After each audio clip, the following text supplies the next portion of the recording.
의료계인데요. 일단 막말 논란으로 비판을 자초했던 대한의사협회 임현택 회장이 취임 반년 만인 어제 동료 의사들로부터 불신임을 받고 결국 불명예 퇴진하게 됐습니다. 네, 의사협회 대의원회는요, 어제 임시총회를 열고 출석 대의원 224명 중에 170명 찬성으로 임 회장 불신임함을 통과시켰습니다. 이에 따라 임 회장은요, 지난 5월 취임한 뒤에 약 6개월 만에 탄핵이 된 건데요. 이는 의협 역사상 최단기간 회장직 상실입니다. 임 회장은 사실 당일 자신의 SNS 계정을 삭제한 뒤에 이날 총회에서 대의원들을 찾아다니면서 머리를 조아리고 또 마지막 기회로 호소를 했지만 결국 탄핵을 막기에는 역부족이었는데요. 영상 보시겠습니다. 회장님 받아들였나요? 한 말씀 실명 좀 어떠신가요? 잠깐만요. 잠시만요. 그만하시죠. 네, 나중에 합시다. 네, 잔치집도 아닌데.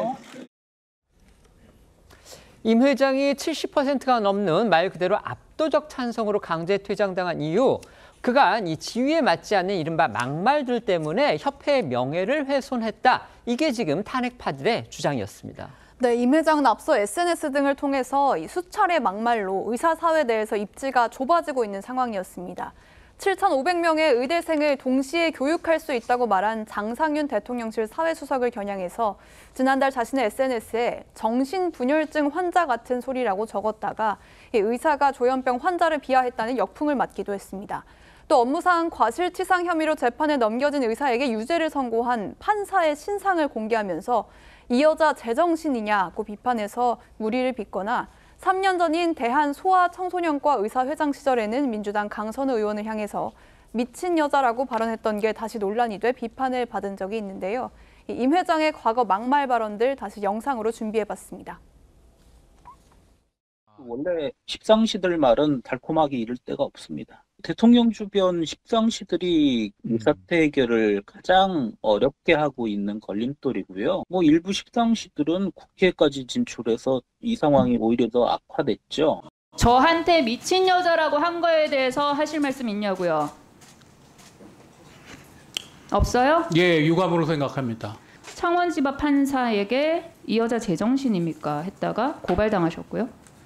조규영 장관에게 조규영 말을 믿느니 김일성 말을 믿겠다 하셨고요.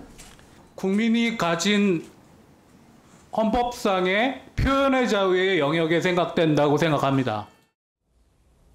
네, 이뿐만이 아니라 최근에는요, 임 회장이 온라인에서 자신을 비방하는 글을 올린 시도의사회 간부를 고소한 뒤 이 고소 취하 대가로 5만 원권으로 1억 원을 가져오라라고 하는 녹취가 공개돼 비난 여론이 들끓기도 했습니다. 이와 함께 의협 회원들이 들고 있는 임 회장의 탄핵 사유 중에는요, 초유의 의료 대란 속에서 이 의정 갈등에 대응을 잘 못했고 그래서 결과적으로 의사단체의 권익을 해쳤다. 이 점도 들어 있습니다. 그동안 특히 임 회장하고 아주 강하게 대립각을 세워왔던 전공의 단체인데 이들은 또 임 회장 퇴진에 대해서 어떤 반응을 보였는지 궁금합니다. 네, 임현택 회장과 갈등을 빚어오며 이 사퇴를 촉구해온 박단 전공의 협회 비대위원장은요, 이 탄핵 결정 직후 SNS에 결국 모든 길은 바른 길로라는 이 짧은 메시지를 올리며 환영의 뜻을 밝혔습니다. 임 회장이 물러난 의협도요, 곧바로 비대위로 전환을 하고 이 전공의 단체와의 불협화음 등 이 의료계 내분 수습에 나서는 분위기입니다. 의협대위원회는요, 이 비대위에 전공의가 많이 참여를 할 것이며 이 회장 선출은 가급적 한 달 내에 하겠다 이렇게 밝혔습니다.